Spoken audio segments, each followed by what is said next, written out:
बद्दुआ दे रहे हैं। समझा रहा हूँ। समझ तो आपके बेटे को आ गई होगी, रात भर ख्वारी करके। अब देखिएगा, खोटे सिक्के की तरह सुबह ही सुबह घर वापस पहुंच जाएगा।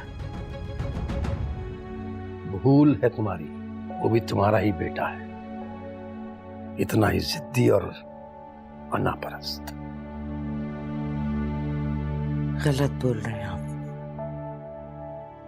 मेरा बेटा मेरे जैसा नहीं है,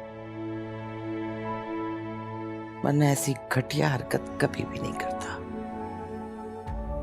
और ये आप क्या फजर के वक्त पानी में मधानी डाल के बैठ गई? जाए उठे वुज़ू करें। जिस दिल में कदूरत हो उसका वजू हो जाता है।